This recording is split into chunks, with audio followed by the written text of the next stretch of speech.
Good evening students. आइए आज हम आपके क्षार के रासायनिक गुणों के बारे में अध्ययन करेंगे। पिछली क्लास में हमने अम्लों के रासायनिक गुण अर्थात अम्लों का विभिन्न अभिक्रियाओं के साथ रासायनिक अभिक्रिया देखी। ठीक है, विभिन्न पदार्थों के साथ हमने रासायनिक अभिक्रिया देखा जो उसके रासायनिक गुण को जो है प्रदर्शित करता है। तो आज हम क्षार का जो है रासायनिक गुण देखेंगे। ठीक है, चलिए देखते हैं कि जो क्षार होता है वो किसके किसके साथ अभिक्रिया करेगा। तो जो क्षार है वो केवल दो पदार्थों के साथ अभिक्रिया करता है। देखिए, पहला क्षार किसके किसके साथ अभिक्रिया करेगा। तो पहला क्षार जो होता है वो अधात्विक ऑक्साइड के साथ अभिक्रिया करता है।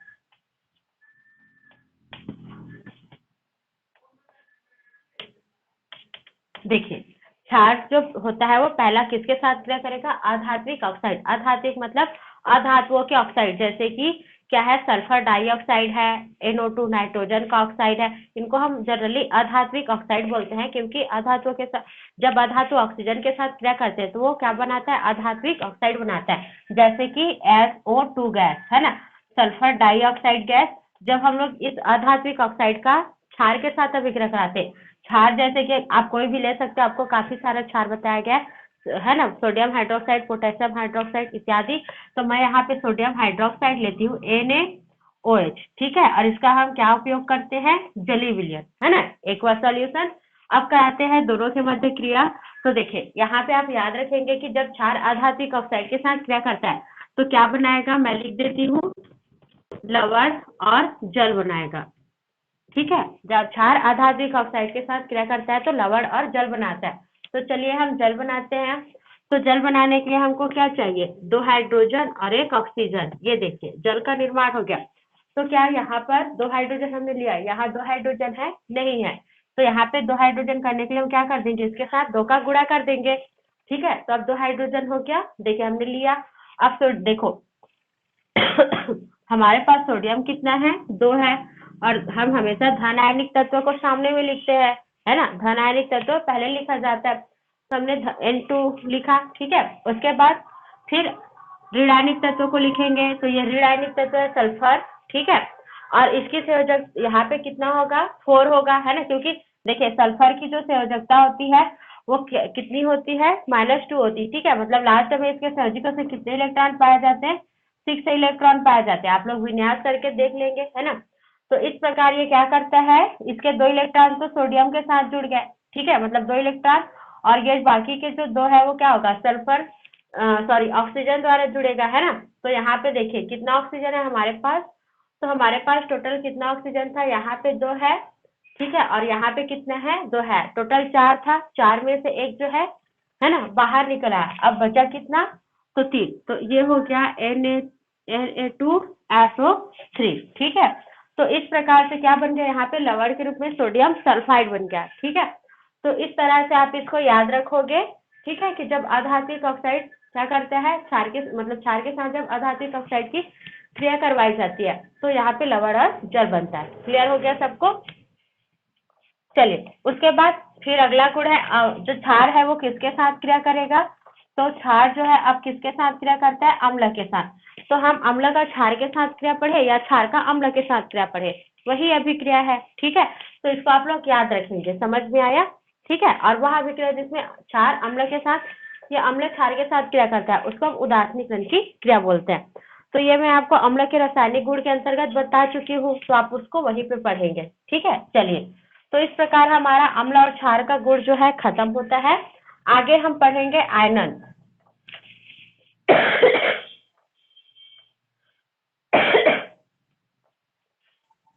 ठीक है, आयनन या इसी को ही हम लोग क्या बोलते हैं। देखिए, पिछले क्लास में आप लोग का एक क्वेश्चन था कि आयनन या आयनीकरण किसे बोलते हैं ना, तो आपको बोली थी कि नेक्स्ट वीडियो में पढ़ेंगे, नेक्स्ट टॉपिक है। तो देखिए, पढ़ रहे हैं हम आयनन या आयनीकरण। अंग्रेजी में इसको आयोनाइजेशन भी बोलते हैं। ठीक है, देखिए, आयनन या आयनीकरण क्या है, आयनों में विभक्त होने की क्रिया, आयनों में वियोजित होने की क्रिया, आयनों में टूटने की क्रिया या आयन उत्पन्न करने की क्रिया जो होती है वो आयनीकरण या आयनन कहलाती है। देखिए कैसे होता है, आप सभी जानते हो, मान लीजिए ये HCl है। ठीक है, HCl अम्ल है, इसको हम लोग क्या करेंगे, यदि जल में घोल देते हैं, है ना, मान लीजिए हम HCl को जल में घोलते हैं तो ये क्या करेगा, जल में घुल लेगा। ठीक है, और घुलने के बाद क्या प्रदान करेगा? हाइड्रोजन धन आयन प्रदान करेगा और क्लोरीन ऋण आयन प्रदान करेगा, है ना। और ये जलीय विलयन में रहते हैं। मतलब क्या करते हैं, जब भी हम किसी अम्ल या क्षार को जल में घोलते हैं तो वो क्या होता है, जल में घुलकर, है ना, एक धन आवेशित आयन देता है और एक ऋण आवेशित आयन देता है, चाहे वो अम्ल हो या क्षार हो। क्लियर हो गया सबको, है ना। तो इस प्रकार क्या होता है, जब हम किसी अम्ल या क्षार को जल में घोलते हैं तो वह जल में घुलकर एक धन आवेशित आयन तथा एक ऋण आवेशित आयन उत्पन्न करते हैं। तो यही क्रिया आयनन या आयनीकरण कहलाती है। या आप लोग ऐसा भी लिख सकते हो कि जब किसी अम्ल या क्षार को जल में घोला जाता है तो वह क्या करते हैं, अपने आयनों में टूट जाते हैं, विभक्त हो जाते हैं या वियोजित हो जाते हैं या आयनित हो जाते हैं। तो इस क्रिया को आयनन या आयनीकरण कहते हैं। क्लियर, समझ में आया। इसी तरह से आप सोडियम हाइड्रोक्साइड को लीजिए, ये देखिए, ठीक है। सोडियम हाइड्रोक्साइड को लेते हैं आप और इसका आयनिक, है ना, आयनन करवाते हैं। क्या बनेगा, यहाँ पर सोडियम प्लस आयन बनेगा, ठीक है। और क्या बनेगा, यहाँ पे बन जाएगा हाइड्रोक्सिल माइनस आयन। ये जलीय विलयन में इनके आयन। समझ में आया। इसी तरह से आप सल्फ्यूरिक अम्ल का कीजिए, पोटेशियम हाइड्रोक्साइड का कीजिए, ठीक है। आप काफी सारे एग्जाम्पल मिल जाएंगे।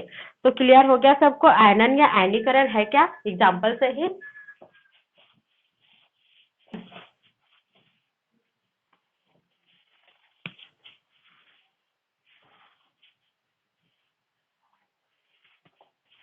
चलिए, उसके बाद हमारा नेक्स्ट टॉपिक रहेगा पीएच पैमाना, ठीक है। आगे हमको पढ़ना है पीएच पैमाना के बारे में।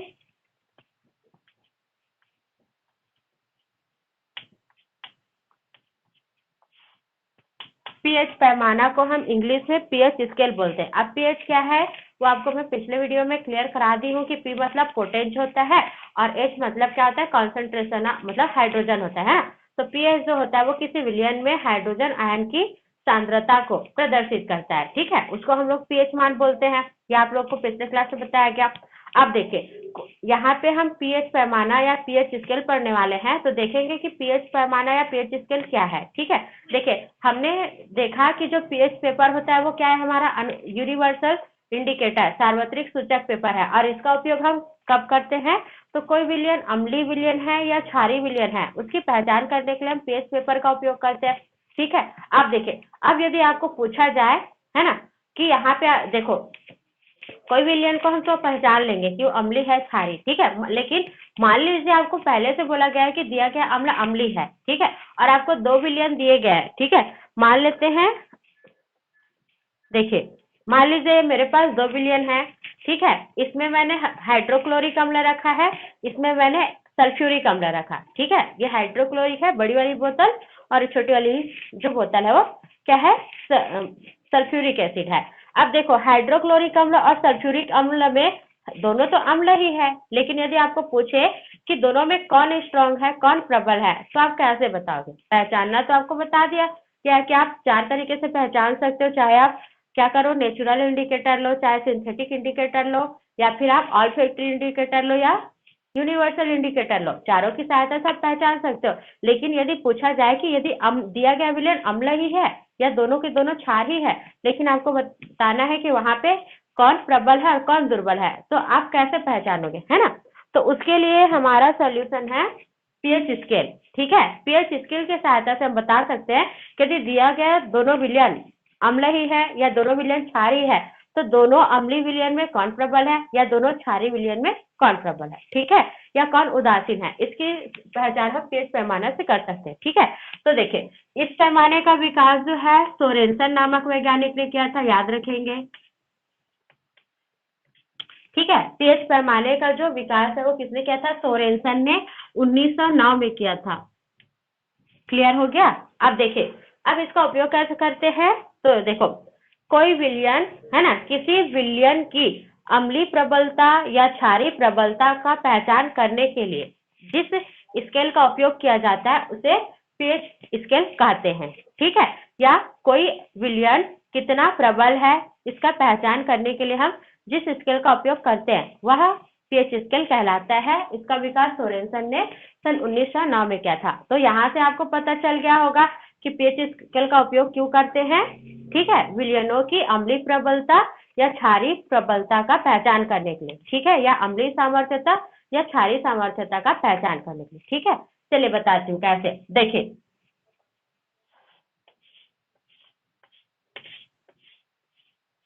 यहाँ पे आपको जो चीज बताई जाएगी आप उसको नोट करके रखेंगे और याद रखेंगे, है ना, क्योंकि यहाँ से आपके ऑब्जेक्टिव टाइप क्वेश्चन भी बनते हैं और है ना पूछे भी जाते हैं कि अम्लीय विलयन कब बोलेंगे, क्षारीय विलयन कब बोलेंगे। ठीक है, तो देखिए ये एक पीएच पैमाना होता है। ठीक है, क्लियर हो गया, जो यहाँ 1 से स्टार्ट होगा। जैसे आपके कंपास बॉक्स में क्या होते हैं, पैमाना होता है ना, स्केल होता है, जिससे आप लंबाई चौड़ाई माप सकते हैं। ठीक उसी प्रकार का ये पिच स्केल है, उसमें आपका देखे होंगे, है ना, 1 से लेके 15 तक के मान उसमें चिन्हांकित होते हैं, लेकिन इसमें 1 से लेके 14 तक की वैल्यू चिन्हांकित होंगी।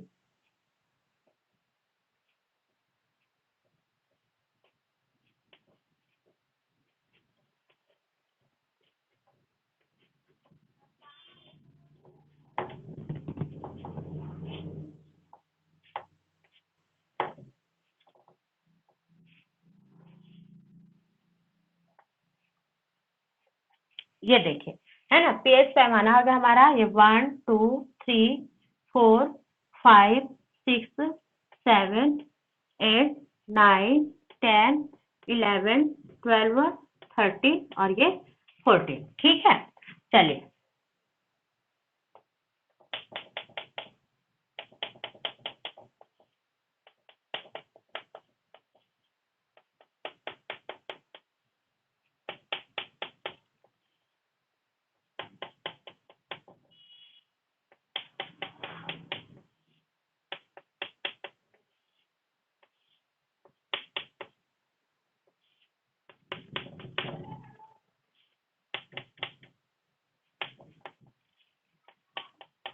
इस तरह से आप बना लेंगे। ठीक है, तो ये हो गया हमारा पीएच स्केल। देखिए पीएच स्केल में जो 1 की वैल्यू होती है वो क्या होता है, डार्क रेड या गहरा लाल रंग होता है। ठीक है, और जैसे जैसे हम 1 से जो है 7 की ओर चलते हैं, जो डार्क रेड होता है वो थोड़ा थोड़ा लाइट होते जाता है, मतलब हल्का होते जाता है। ठीक है, और जो हमारा ये 14 होता है ना, वो क्या होता है, डार्क बैक मतलब नीला रंग का होता है ना। और जैसे जैसे हम क्या करते हैं 7 की ओर आते हैं, है ना, 14 से 7 की ओर आएंगे, तो जो डार्क नीला है ना, ब्लू है, वो धीरे धीरे लाइट होते जाएगा। क्लियर हो गया, समझ में आया सबको।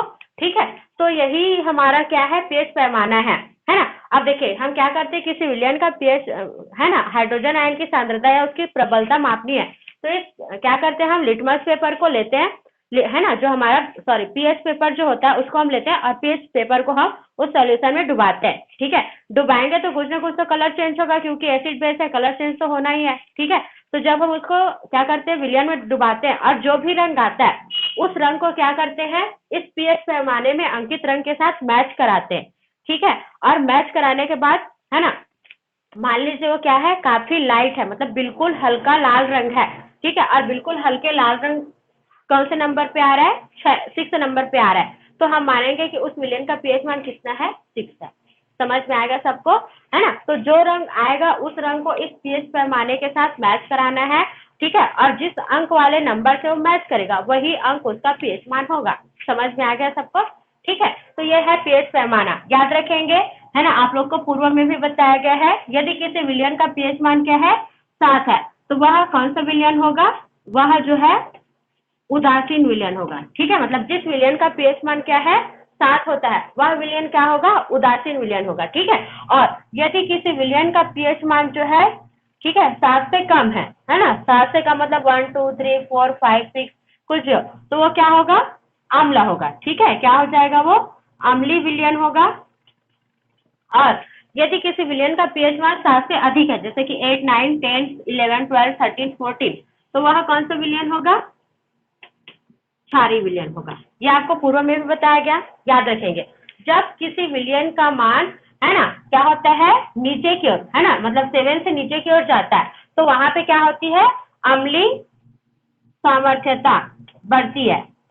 ठीक है, मतलब 6 से 1 की ओर जाने पे अम्लीय सामर्थ्यता में, अम्लीय प्रबलता में वृद्धि होती है, बढ़ती है। ठीक है, लेकिन जब हम 8 से 14 की ओर चलते हैं तो क्षारीय सामर्थ्यता में क्या होगी, वृद्धि होती है।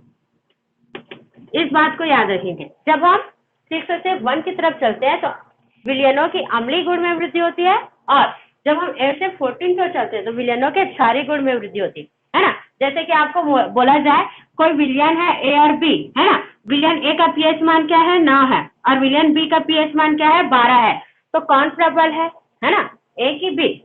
ठीक है, तो कैसे जानेंगे, तो अभी मैं बोली कि 8 से 14 की ओर जाने पर अम्लीय सामर्थ्यता बढ़ती है, तो ये वैल्यू तो कम है और ये वैल्यू तो अधिक है ना, तो कौन प्रबल हो गया, ये प्रबल हो गया। ठीक है, क्षार के मामले में जिसका मान अधिक है वो प्रबल होगा, लेकिन इसका अपोजिट अम्ल के मामले में जिसका मान कम है वो क्या होगा, प्रबल होगा। ठीक है, जैसे मान लेते हैं यहाँ पे एक विलयन ए और बी है, एक विलयन का पीएच मान 6 है, दूसरे विलयन का पीएच मान 4 है। अब बताओ कौन प्रबल है, तो जिसका कम होगा वो प्रबल है। क्यों, क्योंकि जब हम 6 से 1 की ओर जा रहे हैं तो अम्लीय सामर्थ्यता बढ़ रही है, और इसमें अधिक वाला क्यों प्रबल होता है, क्योंकि हम 8 से 14 पर जाते हैं तो क्षारीय प्रबलता बढ़ती है। तो याद रखेंगे अम्ल के मामले में जिस विलयन का पीएच मान कम होता है वो प्रबल होता है, और क्षार के मामले में जिस विलयन का पीएच मान अधिक होता है वो प्रबल होता है। ठीक है, क्लियर हो गया। तो इस बात को आप लोग नोट करके रखेंगे, है ना, क्योंकि इसी से आपको क्या करना है, याद रखना है। चलिए, इसके साथ साथ और भी याद रखेंगे, क्या याद रखेंगे, देखिए यदि कोई विलयन है और उस विलयन में H प्लस आयन अधिक है, मतलब हाइड्रोजन आयन की सांद्रता अधिक है और OH माइनस आयन की सांद्रता कम है, तो वह कौन सा विलयन होगा, तो याद रखेंगे H प्लस आयन जो है अम्ल को, है ना, आइडेंटिफाई करता है, OH माइनस आयन जो है बेस को आइडेंटिफाई करता है, तो जिसमें जो आयन ज्यादा रहेगा वो विलयन वही होगा, है ना। तो देखिए इसमें H प्लस आयन अधिक है जो कि अम्ल को आइडेंटिफाई कर रहा है ना, तो वह विलयन कैसा होगा, अम्लीय। क्लियर हो गया। ठीक है, किसी विलयन में यदि हाइड्रोजन प्लस आयन अधिक है, हाइड्रोक्सिल आयन जो है कम है, तो वह विलयन अम्लीय होगा। ठीक है, इसका अपोजिट, है ना, यदि किसी विलयन में H प्लस आयन क्या है, कम है, और OH माइनस आयन क्या है, अधिक है, ठीक है, तो वह विलयन कैसा होगा, क्षारीय, है ना, क्योंकि अब OH ज्यादा है और OH जो है क्षार को, है ना, आइडेंटिफाई करता है। और देखिए यदि किसी विलयन में H प्लस आयन की सांद्रता OH माइनस आयन की सांद्रता के बराबर है, तो वह विलयन कैसा होगा, उदासीन। मतलब जब हाइड्रोजन धन और हाइड्रोक्सिल ऋण आयन दोनों की मात्रा क्या है, एक दूसरे के इक्वल है, तो वह विलयन क्या होगा, उदासीन विलयन होगा। समझ में आई सबको, तो इतना आप जो है अच्छे से याद रखिए और आगे हम जो नेक्स्ट में पढ़ेंगे। ठीक है, क्लियर। तो ये हो गया आपका अम्लीय विलयन से संबंधित, है ना, आपका पीएच पैमाना या क्षारीय विलयन से संबंधित आपका पीएच पैमाना। ठीक है, चलिए एक चीज और आप ध्यान रखेंगे कि, है ना, अभी हमने बोला कि जो जल में घुलकर हाइड्रोजन प्लस आयन दे वो अम्ल होता है, तो यहाँ पे बात आती है कि क्या वे सभी यौगिक जिसमें हाइड्रोजन होता है वे अम्ल होता होगा, है ना। एक क्वेश्चन बनता है कि क्या, है ना, ऐसे यौगिक जिसमें हाइड्रोजन उपस्थित है वो अम्ल होगा या नहीं होगा। ठीक है, तो ध्यान रखेंगे अम्ल कौन होगा, जो जल में घुलने पर हाइड्रोजन आयन उत्पन्न न करे वही अम्ल होगा। ठीक है, आपसे कोई भी प्रश्न पूछे आप सीधा सीधा बोलिए कि, है ना, जरूरी नहीं है कि वे सभी कंपाउंड जिसमें हाइड्रोजन है वो अम्ल होगा, अम्ल वही होता है जो जल में घुलकर हाइड्रोजन प्लस आयन देता है। ठीक है, उदाहरण में बता दीजिएगा, क्या बताएंगे कि HCl व C6H12O6 दोनों के दोनों में हाइड्रोजन है। देखो HCl को आप जानते हो हाइड्रोक्लोरिक अम्ल बोलते हैं, है ना, C6H12O6 भी क्या है, ग्लूकोज है। ठीक है, याद रखेंगे, ग्लूकोज भी बोल सकते हो, स्टार्च भी बोल सकते हो, जो भी बोलना है। ठीक है, तो देखिए HCl और ग्लूकोज दोनों में ही हाइड्रोजन होते हैं, लेकिन HCl जल में घुलकर हाइड्रोजन प्लस आयन देता है, इसलिए वह अम्ल है, और C6H12O6 जल में घुलने पर हाइड्रोजन आयन नहीं देता, इसलिए हाइड्रोजन होते हुए भी अम्ल नहीं है। आया समझ में सबको, तो इतना आप अच्छे से पढ़िए। ठीक है, और आगे जो है हम नेक्स्ट वीडियो में पढ़ेंगे।